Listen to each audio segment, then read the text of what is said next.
આપણો અભિગમ બદલાઈ જાય. વિદ્યાર્થીના સંતાનના માર્ક્સ કેમ નથી આવતા એ પૂછવું બહુ સરળ છે, પણ આપણે જ્યારે એક્ઝામમાં એપિયર થઈએ ત્યારે કેટલું ટફ છે.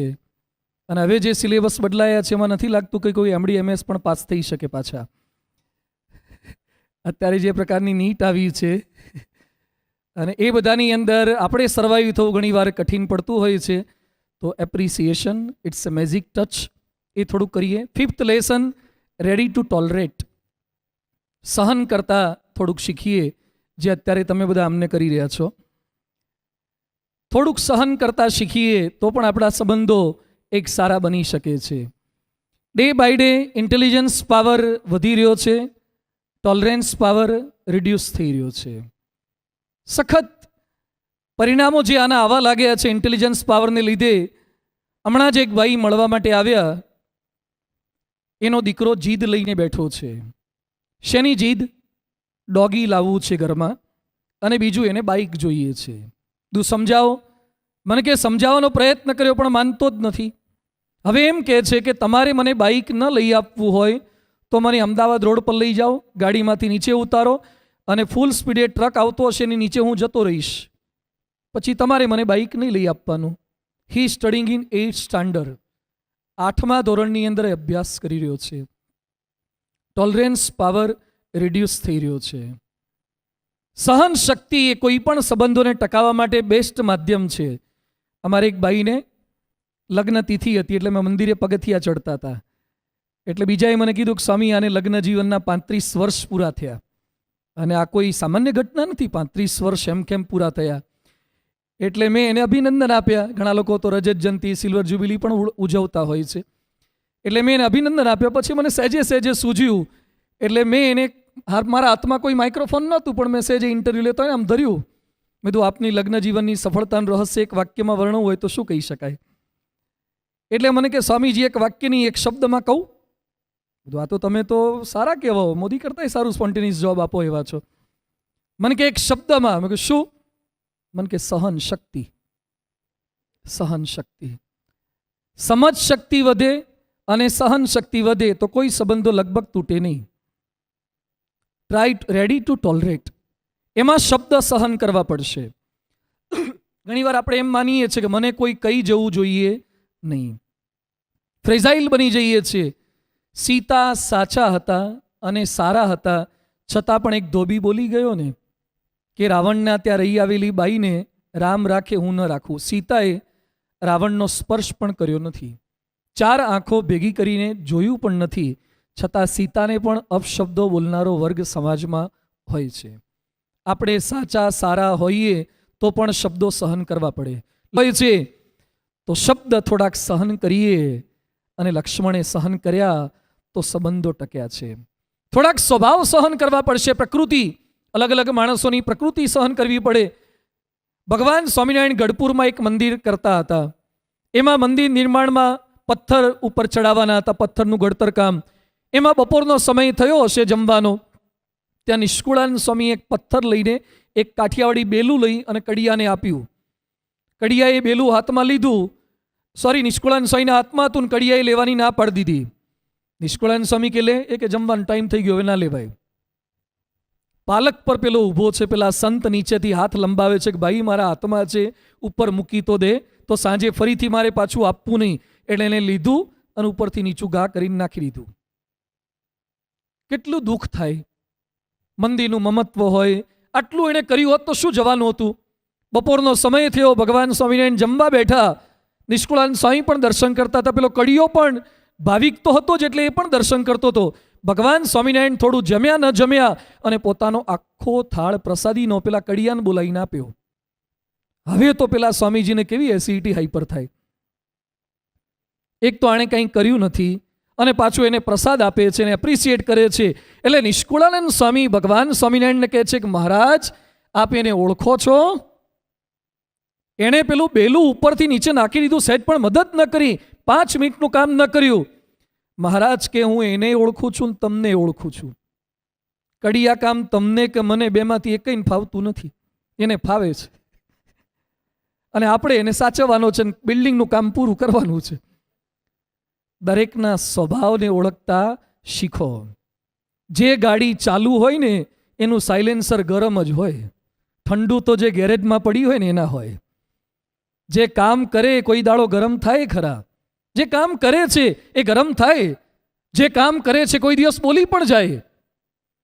જે દૂધ દેતી હોય ને એ ગાયના ક્યારેક પાટા પણ સહન કરવા પડે, કારણ કે દૂધ આપે છે. જે દૂધ ના આપતા હોય તો પાટા સહન ના કરવા પડે. દૂધ આપે છે, પાટું સહન કરવું પડે. એમ શબ્દ સહન કરવા પડે, સ્વભાવ સહન કરવા પડે, વિકૃતિ સહન કરવી પડે. આપણા માતા પિતા વૃદ્ધ થાય ત્યારે વિકૃતિ આવે છે. ખાવાની બાબતમાં, પીવાની બાબતમાં, બોલવાની બાબતમાં વિકૃતિ આવે છે. એ સહન ન કરી અને રાજકોટમાં જે એક ફાર્મસીના પ્રોફેસરે પોતાની સગી જનેતાને બિલ્ડિંગ પરથી નીચે નાખી દીધા, કારણ કે માતાની મોટી ઉંમરની વિકૃતિઓ સહન ન કરી શક્યા. થોડુંક માફી માગતા શીખીએ. ટોલરેટ, સહન શક્તિ હશે તો માફી માગી શકશું અને માફી આપતા શીખીએ. આ બાબતની અંદર પણ આપણે થોડાક ઉદારતા દાખવી નથી શકતા. રામ જંગલમાંથી પાછા આવ્યા પછી તુલસીદાસ લખે છે, પ્રથમ રામ બેટી કૈકેયી. રામ સૌથી પહેલા કૈકેયીના ઘરે ગયા. રામ કૈકેયીને ભેટ્યા, પગે લાગ્યા. અને પછી રામ શું કહે છે કે માતાજી, આપ લેશ માત્ર દુઃખ ન લગાડો. જે કંઈ મને વેદના આવી છે, તકલીફ થઈ છે, એ બધું કર્મને આધીન છે, પ્રારબ્ધને આધીન છે. આપનો આમાં કોઈ જ વાંક નથી. માતાને એકદમ હળવા ફૂલ કરી દીધા. રામની જગ્યાએ આપણે હોઈએ તો આવતા પહેલા રસ્તામાં જ કઈની વ્યવસ્થા ન કરી નાખી હોય. અને કેટલાક રામાયણ સાંભળ્યું હોય તો થોડુંક આમ બલમનસાઈ દાખવી શકે, પણ બોલે ખરા કે આ જે કંઈ થયું ને આના લીધે. બે પાંચ આપણે ઘણીવાર બોલીએ છીએ કે મને જેટલી કંઈ તકલીફો પડે છે ને એ આના XYZ ને લીધે પડે છે.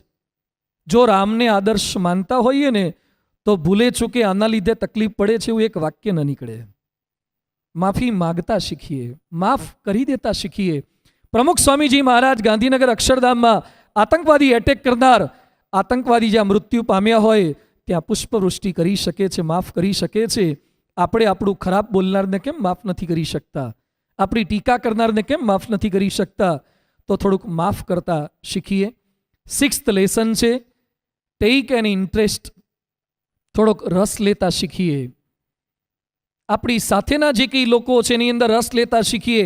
એકવાર એક દાદા પોતાના સંતાન સાથે ક્રિકેટ રમતા હતા. મોટી ઉંમરના દાદા, બેટ પણ પકડતા ના ફાવે, છતાં પણ એ ક્રિકેટ રમતા હતા. એટલે તમારા જેવા કોઈ બુદ્ધિશાળી ત્યાંથી પસાર થતા હશે. એણે પૂછ્યું, આ ઉંમરે પણ તમને ક્રિકેટ આટલું બધું ગમે છે?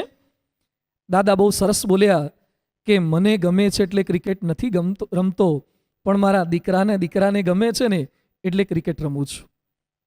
આપણને ગમે એટલી જ ક્રિયા કરે એના સંબંધો સારા ન રહે. જેની સાથે રહો છો ને એને જેટલું ગમતું હોય ને એ બધું ઘણું કરવું પડે તો આપણા સંબંધો સારા રહે.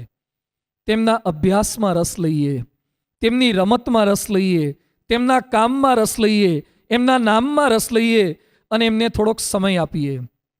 ડૉક્ટર તરીકે થોડોક આ ટફ ટાસ્ક છે, સમય આપવાનો. અઘરું થતું જાય છે. ઇન્દ્રા નોઈ પેપ્સિકોલાની ચેરપર્સન છે.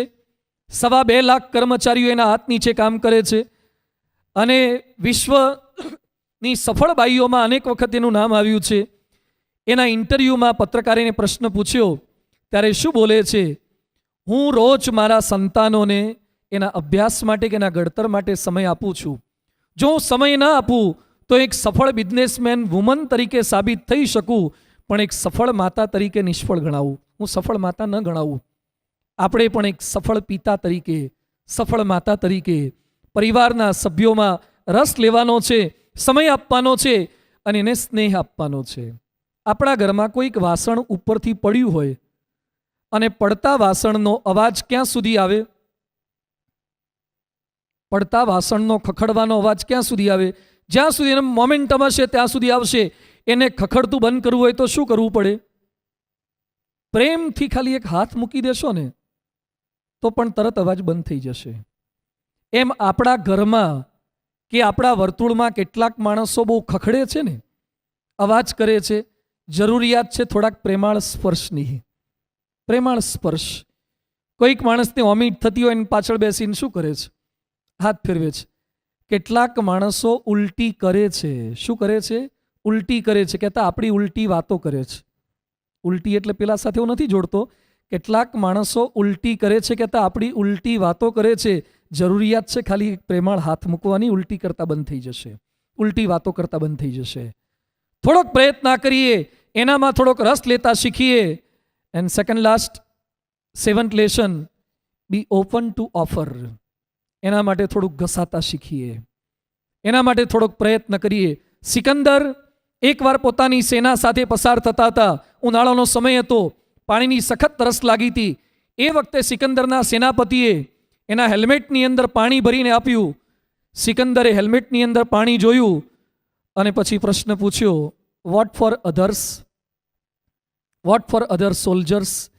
એટલે સેનાપતિએ મસ્તક નીચું કર્યું જવાબ આપ્યો, સર આટલું જ પાણી છે, હજુ જળ સંચય અભિયાનનો તો પ્રારંભ કર્યો છે, એટલે હાલ તો બધું મળશે નહીં, આટલું જ પાણી તમારા પૂરતું જ છે. અને સિકંદરે પોતાના હાથમાં જે બાઉલ જેવું હેટની અંદર પાણી ભરેલું આવ્યું હતું, એ બધું જ પાણી રણપ્રદેશની અંદર નીચે નાખી દીધું અને બોલ્યા કે જ્યાં સુધી મારા સ્ટાફને પૂરતું પાણી ન મળે ત્યાં સુધી હું પાણી પી શકું નહીં. ઓફર. પરમ પૂજ્ય ડૉક્ટર સ્વામી અનેક વખત પ્રસંગ કહે છે, પૂજ્ય પ્રમુખ સ્વામી મહારાજ એમની સાથે ડૉક્ટર સ્વામીને લઈને BAPSના એક બહુ જ મોટા ફંક્શનમાં રાષ્ટ્રપતિને આમંત્રણ આપવા માટે દિલ્હી જતા હતા.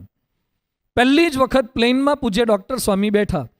પ્રમુખ સ્વામીજી અગાઉ બેઠા હતા. ડૉક્ટર સ્વામીજી પ્રથમવાર બેઠા હતા. પ્રમુખ સ્વામીજીની સીટ વિન્ડો પાસે આવી હતી, ડૉક્ટર સ્વામીજી આઈલમાં હતા. ડૉક્ટર સ્વામીજી પહેલી વાર બેઠા હતા એટલે સહેજે ક્યુરિયોસિટી, જિજ્ઞાસા, માનવ સહજ સ્વભાવ એટલે થોડાક ઊંચા થઈને એમણે બારી બાજુ જોયું.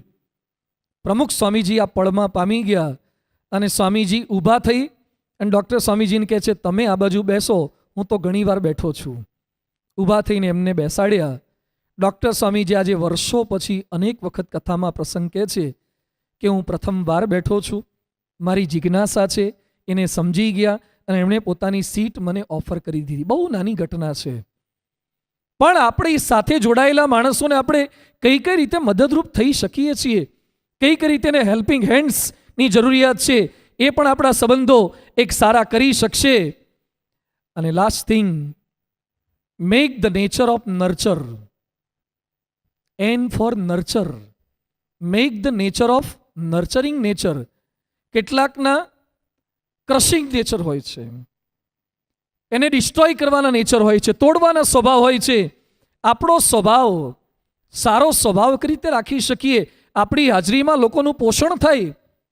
રામાયણમાં બહુ સુંદર વાત આવે છે. છેલ્લે રામ અયોધ્યામાં પાછા આવી ગયા પછી સમગ્ર લંકાવાસીને ઉપદેશ આપે છે અને ઉપદેશ આપ્યા પછી એક વાક્ય બોલે છે, સુનહુ કરહુ જો તુમ હી સોહાઈ. મેં જે વાતો કરી છે એમાંથી તમને જેટલું યોગ્ય લાગે એટલું પ્રેમથી કરજો ને જ્યારે મારી મદદની જરૂર હોય ત્યારે કહેજો. કૃષ્ણ ભગવાન આખી ભગવદ્ ગીતા બોલ્યા પછી અર્જુનને કહે છે, યથેચ્છસી તથા કુરુ. જેમ તારી ઈચ્છા હોય એમ તું કરજે. નર્ચર કરવાની રીત કેવી છે, પોષણ આપવાની રીત કેવી છે, તો આપણે આપણી પ્રેમમાં જ આપણા સંતાનોને, આપણા સ્ટાફને ફિટ કરવાનો પ્રયત્ન ન કરીએ. ક્યાંક કહેવાનું થાય તો કઈ રીતે કહેવું, હસીને કહેવું, સાચવીને કહેવું, હસીને કહેવું, સાચવીને કહેવું. કેટલાક લોકો પોતાના મિત્રો માટે અને સંબંધીઓ માટે શું માનતા હોય છે કે એને ક્યારેય ખોટું નહીં લાગે. આ એક વાક્ય છે ને, હંમેશા ડિલીટ કરી દેવું. એને ક્યારેય ખોટું નહીં લાગે. ગમે તેવા માણસને ક્યારેક એવા સંજોગોમાં ખોટું લાગી શકે છે, એટલે ક્યારેય અતિ વિશ્વાસમાં ન રહેવું કે એને તો ખોટું નહીં જ લાગે. લાગી શકે છે, શક્યતા છે, તો નમી દેવું, ખમી લેવું. ક્યાંક નમી દેવાથી પ્રોબ્લેમ સોલ્વ થઈ જાય, ક્યાંક ખમી લેવાથી પ્રોબ્લેમ સોલ્વ થઈ જાય છે, ક્યાંક સાંભળી લેવાથી અને સંભાળી લેવાથી પ્રોબ્લેમ સોલ્વ થઈ જાય છે. સંભાળી લેવું, બાજી સંભાળી લેવી. સંબંધો બગડ્યા હોય, મેં ત્યાં પણ વાત કરી હતી, એકવાર પટેલને પટલાણી બે રીસાયા. પટેલ અને પટલાણી વચ્ચે અબોલા થયા, બોલે નહીં, કંઈક ઝઘડો થયો હશે અને બંને વટના માર્યા. પેલો કે એ ન બોલે તો આપણે શું કરવા બોલીએ, પટલાણી કે એ ન બોલે તો આપણે શું કરવા બોલીએ. રે ભેગા રસોઈ કરે, પેલો કામ કરે પણ બોલે નહીં. પેલાને બહાર જવાનું થાય ત્યારે દિવાલ સામું જોઈને કે સાંજે આવીશ. હા, દિવાલ સામું જોઈને કે, મોઢો મોઢ ના કે. પેલા રસોઈ કરે, પીરસી દે, પણ આમ જોઈને પીરસી દે, મોઢા મોઢ પીરસે કશું જ નહીં. આવું ચાલ્યું થોડાક દિવસ સુધી. પહેલ કોણ કરે? એમાં એકવાર શિયાળાનો સમય હતો, ઠંડી ઘણી હતી. તાપણું કરવા માટે 2 જણા બેઠા. ગામડાનું ખેતર જેવું હશે કે ઘરની આગળ ફળ્યું, તાપણું કર્યું હતું. એમાં પટેલ પટલાણી 2 બેઠા હતા. એમાં પટેલનું લેંગાનું નાડું, જૂના જમાનામાં હૂંથણા હોય ને, લાડી બહુ લાંબી હતી અને નાડી લાંબી હતી ને એનો એક છેડો બાલ લટકતો હતો. એમાં તણખો, એક અંગારો પટેલના નાડાના છેડાને અડ્યો અને પટલાણી આ જોઈ ગયા કે આ હારું તકલીફ જેવું છે અને પટેલને તકલીફ થશે, આ તો પ્રોબ્લેમ થઈ જશે. એટલે પટલાણીને ગુસ્સો તો હતો, રોષ તો બહુ હતો, રીસ પણ હતી. તોય બીજી બાજુ જોઈને બોલ્યા, આઈ જાણે માઈ જાણે પટેલ કા નાડા જલતા હે. બીજી બાજુ જોઈને બોલી ગયા કે પટેલ કા નાડા જલતા હે. એટલે પટેલે નાડું લીધું અને જમીન સાથે ઘસી નાખ્યું, ઓલવી નાખ્યું અને પછી બીજી બાજુ જોઈને બોલ્યા કે લડતી હે ઝગડતી હે લેકિન ખ્યાલ અચ્છા રખતી હે. તે પાછું ગોઠવાઈ ગયું, સમાધાન થઈ ગયું. થશે, પ્રશ્નો તો આવે. અનેક પ્રકારના લીટા હોય છે. એક હવામાં લીટો, જો હું હવામાં લીટો કરું છું, લીટો કર્યો દેખાય છે, આને હવામાં લીટો કહેવાય. બીજો લીટો પાણીમાં લીટો, થોડુંક દેખાય પણ તરત પાણી પાછું એની જાતે ભેગું થઈ જાય. ત્રીજો લીટો લોટમાં લીટો, લોટ બાંધ્યા વગરનો લોટ હોય, કોરો લોટ, અને લીટો કરો તો લીટો રહે જ્યાં સુધી કોક આવીને ભેગો કરી દે અથવા પવન આવે તો લીટો પાછો ભૂસાઈ જાય. અને ચોથો લીટો છે લોઢામાં લીટો, જે ભૂસાઈ નહીં એને લોઢું ઓગાળવું જ પડે. કેટલાક માણસોને ઘરમાં સંબંધોમાં લીટા પડે છે પણ હવામાં લીટા, એને ખબર ના પડે લીટો ક્યારે પડી ગયો. કેટલાકને પાણીમાં લીટા, કેટલાકને લોટમાં લીટા, કોકે હાથ ફેરવવો પડે, અને કેટલાકને લોઢામાં લીટા, ઓગાળવું જ પડે, ફેરફાર થાય જ નહીં. એ બધાની વચ્ચે આપણે સંકલ્પ કરવાનો છે કે મારા સંબંધો કેવા હોવા જોઈએ. આજનો આખો વિષય આ છે. સંબંધોના અષ્ટકોણને આપણે સમજ્યા છીએ. ભણતા હતા ત્યારે ષટકોણ ને સપ્તકોણ ને અષ્ટકોણને, આ અષ્ટકોણથી દ્રષ્ટિકોણ બદલવાનો છે. અષ્ટકોણ કદાચ આગા પાછા આકાર થઈ જશે, કશો વાંધો નહીં આવે. જિંદગીમાં કોઈ અષ્ટકોણ આપણને કામ લાગ્યા નથી. આપણને કામ લાગે છે દ્રષ્ટિકોણ. વાણી, વર્તન અને વિચારો બદલાશે તો યુધિષ્ઠિરની જેમ બધા જ સારા લાગશે, નહીં તો દુર્યોધનની જેમ બધા જ ખરાબ લાગશે. માણસ રોડ પર ગાડી ચલાવવાથી થાકી નથી જતો, પણ લોકો સાઈડ નથી આપતા ને એનાથી વધારે થાકી જાય છે. કોઈ આપણને ઓવરટેક કરે છે એનાથી વધારે થાકી જાય છે. કોઈક હોર્ન મારે છે એનાથી વધારે થાકી જાય છે. વાહન આપણને થાક નથી આપતું, આપણી આજુબાજુ આપણું ગમતું નથી થતું ને એ આપણને થાક આપે છે. એ બધાની વચ્ચે આપણે શું કરી શકીએ છીએ એની વચ્ચે જ ચાલવાનું છે. તમે કાલાવાડ રોડ પર દૂર જઈને મેટોડા જઈને ગાડી શીખી આવો અને પછી એમ બોલો કે હું ગાડી ચલાવું પણ ગાડી પર એક પણ સ્ક્રેચ ના લાગે, એ તમારી કારીગરી નથી. સદર બજારમાં ચલાવો અને એક પણ લીટો ના વાગે, એ તમારી હોશિયારી છે. એમ બધાની વચ્ચે રહો અને સંબંધ ન બગડે, એ તમારી હોશિયારી છે. દરેક સાથે રહો, દરેક સાથે બોલો, એના માટેનો પ્રયત્ન જે આપણે કર્યો છે. રિલેશનની અંદર, અને એમાં પ્રમુખ સ્વામીજી એક ઉપાય બતાવ્યો છે, ઘર સભા. પરિવારના બધા જ સભ્યો સાથે બેસીને, અ family who stays together, eats together, plays together, prays together. છેલ્લી વિનંતી એ છે જ્યારે પણ જેટલો સમય મળે સાથે બેસીએ, ઓછામાં ઓછું એક સમય પરિવારના સભ્યો સાથે બેસીને જમીએ. અને મહંત સ્વામીજી મહારાજ અત્યારે બહુ જ સુંદર ઉપદેશ એ આપે છે, જે સંપ રાખે તે બુદ્ધિમાન છે, જે સંપ ન રાખે તે બુદ્ધુમાન છે. એમણે બહુ સરસ વાક્ય આપ્યું છે, સંપ રાખે તે બુદ્ધિમાન છે, સંપ ન રાખે તે બુદ્ધુમાન છે. ભલે કઠિન છે પણ આ કામ આપણે કરવું છે. ગીજુભાઈ બધે કંઈક પુસ્તક લખ્યું છે, મા બાપ થવું અઘરું છે. મા બાપ થવું અઘરું છે તો કઠિન કામ આપે કર્યા જ છે ને. 12th સાયન્સ લેવું આપ ભણતા હતા ત્યારે અઘરું હતું જ. 12th મેડિસિનમાં એડમિશન લેવું અઘરું હતું જ. એનેટોમી ભણવું અઘરું હતું જ. પીજીમાં એડમિશન લેવું અઘરું હતું જ. રાજકોટની અંદર કરોડોના ઇન્વેસ્ટમેન્ટ કરી અને હોસ્પિટલ ઊભી કરવી એ અઘરી હતી જ.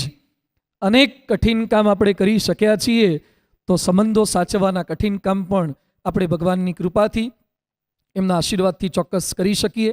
ભગવાન સ્વામિનારાયણ, પરમ પૂજ્ય પ્રમુખ સ્વામી મહારાજ, પરમ પૂજ્ય મહંત સ્વામી મહારાજ, સર્વ દેવતા સર્વ અવતારોના ચરણોમાં પ્રાર્થના કરીએ. અંતિમ પ્રાર્થના. કોઈકને જોઈને મોઢું મચકોડાતું હોય તો હવે ભવિષ્યમાં બંધ થાય. કોઈકને જોઈને એલર્જી થતી હોય તો એ ધીમે ધીમે રિડ્યુસ થાય. કેટલાક આપણા ગમતા અને કેટલાક અણગમતા હોય તો ગમતાઓની યાદી લાંબી થાય, અણગમતાઓની યાદી ઓછી થાય. દુઃખોને ડિલીટ કરતા શીખીએ અને સુખોને સેવ કરતા શીખીએ. બીજા આપણને શત્રુ માને એમાં આપણો કોઈ જ વાંક નથી, પણ આપણે બીજાને શત્રુ માનીએ એમાં સંપૂર્ણ આપણો જ વાંક છે. અજાત શત્રુતા છે. આપણે બધા જ સમસુહૃદભાવ અને એકતા સાથે આપણો પરિવાર, આપણું રાષ્ટ્ર એને એક કરી શકીએ એવી બળબુદ્ધિ શક્તિ પ્રાપ્ત થાય એ જ એમના ચરણોમાં પ્રાર્થના. શ્રી સ્વામિનારાયણ ભગવાનની જય.